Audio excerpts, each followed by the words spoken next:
টি-20 বিশ্বকাপকে রাজনৈতিক হাতিয়ার হিসেবে ব্যবহার করেছে ভারত। পাকিস্তান বয়কট করলে বাংলাদেশ পাবে সুযোগ। ভারতের পশ্চিমবঙ্গে ছড়িয়ে পড়েছে নিপা ভাইরাস। বিশ্বকাপ আয়োজন নিয়ে জয়সার কপালে চিন্তার ভাঁজ। বিপিএল শেষ হলেও শেষ হয়নি বিতর্ক। এবার সাইমন টাফেলের নৈতিকতা নিয়ে উঠেছে প্রশ্ন। ভোলা চর ফ্যাশনে ক্রিকেট ঘিরে নানা প্রতিকূলতা। ব্যাট বল আঁকড়ে তবুও থেমে নেই দ্বীপ জেলার স্বপ্নবাজরা। Pakistan out, Bangladesh in. বিশ্বকাপ ইস্যুতে নতুন টুইস্ট বাদ নয়, বাংলাদেশকে স্ট্যান্ড বাই রেখেছে আইসিসি। পাকিস্তান বিশ্বকাপ বর্জন করলে ডাক পাবে বাংলাদেশ। এক কর্মকর্তার সূত্র ধরে এমন খবর জানিয়েছে ভারতীয় গণমাধ্যম Hindustan Times. All eyes on Pakistan. টি-20 বিশ্বকাপে ক্লোজ হয়ে গেছে বাংলাদেশের চ্যাপ্টার। বাবর আজমদের দিকেই সব ফোকাস। কারণটা সবারই জানা, বাংলাদেশের সাথে জোট বেঁধে বিশ্বকাপ বয়কট করার হুমকি জারি রেখেছে পাকিস্তান। দল ঘোষণা করলেও নাকফির সাফ কথা, স্কোয়াড দিলেই বিশ্বকাপ খেলবে পাকিস্তান এমন কোনো কথা নেই। অর্থাৎ পিসিবি রাজি, ক্রিকেটাররা রাজি, অপেক্ষা শুধু সরকারি সিদ্ধান্তের। সেটা আসতে পারে শুক্রবার অথবা আগামী সোমবার। এই যখন হাল, তখন খানিকটা ফুরসত মিলতেই রিলিজ পেয়ে গেছে ডেলি সোপ অপেরার নয়া এপিসোড। রোমাঞ্চকর নাটকে এসেছে শ্বাসরুদ্ধকর টুইস্ট। পাকিস্তানি গণমাধ্যম জিও নিউজকে টপকে ভারতীয় গণমাধ্যম হিন্দুস্তান টাইমস দিচ্ছে গরম খবর। এক কর্মকর্তার সূত্র ধরে জানিয়েছে, বিশ্বকাপে এখনও শেষ হয়ে যায়নি বাংলাদেশের আশা। বাংলাদেশকে স্ট্যান্ড বাই রেখেছে আইসিসি। এখনও আছে সুযোগ, আর সেটা করে দিচ্ছে পাকিস্তান। ওই কর্মকর্তা জানিয়েছেন, পাকিস্তান যদি সরে দাঁড়ানোর সিদ্ধান্ত নেয়, বাংলাদেশকে এই গ্রুপে তাদের স্থলাভিষিক্ত করা হবে।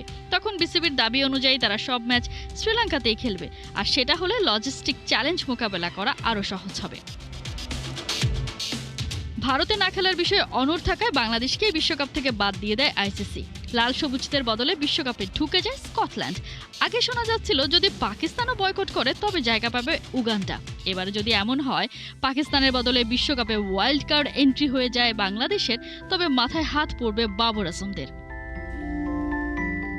যদিও পাকিস্তানের বিশ্বকাপ বর্জনের তেমন কোনো বাস্তব ভিত্তিক কারণ নেই, আর যদি করেই বসে তবে আর্থিক ক্ষতি তো আছেই, ওদের উপর আসতে পারে একাধিক নিষেধাজ্ঞা, যা আগেই সাবধান করে দিয়েছে আইসিসি।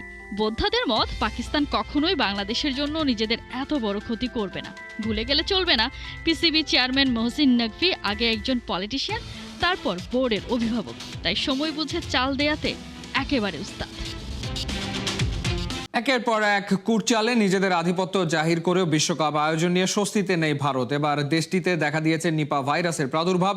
এরই মধ্যে বিশ্বকাপের ভেন্যু পশ্চিমবঙ্গে একাধিক ব্যক্তি নিপা ভাইরাসে আক্রান্ত হবার কথা জানা গেছে। প্রাণঘাতী এই রোগ যে হারে ভারত জুড়ে ছড়াচ্ছে, তাতে বিশ্বকাপ নির্দিষ্ট সময় হবে কিনা তা নিয়েই দেখা দিয়েছে সংশয়। বিস্তারিত। লাশ পড়ে আছে স্ট্রেচারে, কিন্তু চারপাশে আত্মীয় স্বজন নেই। আছে কিছু পিপিই পরিহিত চিকিৎসক। এদিকে যারা এই মৃত ব্যক্তির সংস্পর্শে এসেছিলেন তাদের নেওয়া হচ্ছে কোয়ারেন্টিনে। হাসপাতালে আসছে একের পর এক অ্যাম্বুলেন্স, যেখানে মুমূর্ষু ব্যক্তির নিঃশ্বাসটুকু বাঁচিয়ে রাখার আপ্রাণ চেষ্টা। স্ক্রিনে যে ছবিগুলো দেখছেন, এগুলো 6 বছর আগের করোনা মহামারীর নয়। এটা ভারতের পশ্চিমবঙ্গের সাম্প্রতিক ছবি। আর রোগটার পেছনে আছে করোনার মতো প্রাণঘাতী এক ভাইরাস, নাম নিপা। আসন্ন টি-20 বিশ্বকাপের আগে এই নিপা ভাইরাস ঘুম উড়িয়েছে আইসিসি আর বিসিসিআই এর। যে বিশ্বকাপের লাভের গুড় ঘরে তোলার জন্য বাংলাদেশকে পর্যন্ত বাদ দিয়েছে ভারত, এখন সে বিশ্বকাপ আয়োজনই পড়ে গেছে শঙ্কার মুখে। ভারতীয় গণমাধ্যম এনডিটিভির খবর, ভারতের পশ্চিমবঙ্গে ছড়িয়ে পড়েছে নিপা ভাইরাস। 2 জন ব্যক্তি নিপা ভাইরাসে গুরুতরভাবে আক্রান্ত হয়েছেন। হাসপাতালে ভর্তি আরও 5 জন। আক্রান্ত ব্যক্তিদের সংস্পর্শে আসায় অন্তত 100 জন আছেন কোয়ারেন্টিনে। এদিকে উড়িষ্যা আর কেরালায় এরই মধ্যে একে মহামারী হিসেবে ঘোষণা দেওয়া হয়েছে। নিপা ভাইরাস মূলত বাদুরবাহিত এক রোগ, যা প্রাণীটির লালা থেকে বিভিন্ন ফল, পশু, পাখির শরীরে ছড়িয়ে থাকে। মানুষ এসব খাবার হিসেবে গ্রহণ করলেই সহজে নিপা ভাইরাসে আক্রান্ত হয়, বরং সরাসরি সংস্পর্শে মানুষের শরীরে প্রবেশ করে এই ভাইরাস। এই রোগের এখনো কোনো ভ্যাকসিন বা ওষুধ আবিষ্কার হয়নি। এদিকে পশ্চিমবঙ্গে নিপা ভাইরাস ছড়িয়ে পড়ায় সতর্ক অবস্থান নিয়েছে থাইল্যান্ড, নেপাল আর তাইওয়ান। দেশগুলো তাদের বিভিন্ন বিমানবন্দরে ভারত থেকে, বিশেষ করে পশ্চিমবঙ্গ থেকে আগতদের স্বাস্থ্য পরীক্ষা করছে। নিপা ভাইরাসে আক্রান্তদের উপসর্গের মধ্যে রয়েছে জ্বর, মাথা ব্যথা, পেশিতে যন্ত্রণা এবং গলায় ব্যথা। এই উপসর্গগুলোই পরে শ্বাস-প্রশ্বাস সমস্যা, মস্তিষ্কে জটিলতা তৈরি করে, যা দ্রুতই ব্যক্তিকে কোমা ও মৃত্যুর দিকে ঠেলে দেয়। নিপা ভাইরাসের প্রাদুর্ভাব পশ্চিমবঙ্গে শুরু হওয়ায় আইসিসি গোটা পরিস্থিতি গুরুত্বের সাথে নিয়েছে। কলকাতার ইডেন গার্ডেন্সে বিশ্বকাপের মোট 7টি ম্যাচ অনুষ্ঠিত হবে। দেখার বিষয়, নানা হম্বিতম্বি দেখানো বিসিসিআই শেষ পর্যন্ত এবারের বিশ্বকাপ ঠিকভাবে আয়োজন করতে পারে কিনা। বাংলাদেশের জায়গায় হঠাৎ করেই বিশ্বকাপে ডাক পেয়েছে স্কটল্যান্ড। ফেব্রুয়ারির প্রথম সপ্তাহে বিশ্বকাপের জন্য তাড়াহুড়ো করে স্কোয়াড দিতে হয়েছে স্কটিশদের, কিন্তু ইউরোপিয়ান দলটাও স্বস্তিতে নেই। স্কটিশ মন মতো খেলোয়াড় নিতে পারেনি স্কোয়াডে। দুশ্চিন্তা করতে হচ্ছে খেলোয়াড়দের ভিসা নিয়ে।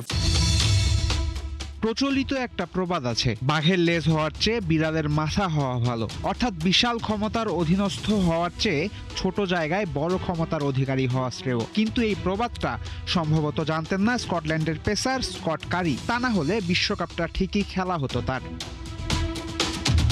স্কট কারির আন্তর্জাতিক ক্যারিয়ার বলতে 3টা ওয়ানডে ম্যাচ। 2024 সালে স্কটল্যান্ডের জার্সিতে খেলেছিলেন সেই 3 ম্যাচ। 3 ম্যাচে 4.5-এর কম ইকোনমি রেটে 3 উইকেট নেওয়া কারি হতে পারতেন স্কটিশদের বড় অস্ত্র। কিন্তু বাঘের লেজ হওয়ার স্বপ্নে বিভোর কারি পাড়ি জমান ইংল্যান্ডে।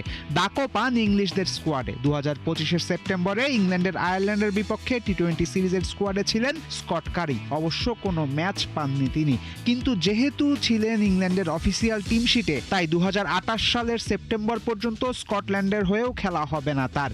ফলস্বরূপ স্বপ্নের বিশ্বকাপে অংশ নিতে পারছেন না তিনি। বিপিএল আসে যায় কিন্তু বিতর্ক আর শেষ হয় না। নতুন করে আলোচনায় সাইমন টাফল। এই অজি একই সাথে 2 দায়িত্বে থেকে 2 জায়গা থেকেই নাকি টাকা নিয়েছেন, যা নিয়ম বহির্ভূত বলছেন বিপিএল এর টেকনিক্যাল কমিটির কনভেনার এবং বিসিবির chief match referee Rakibul Hasan.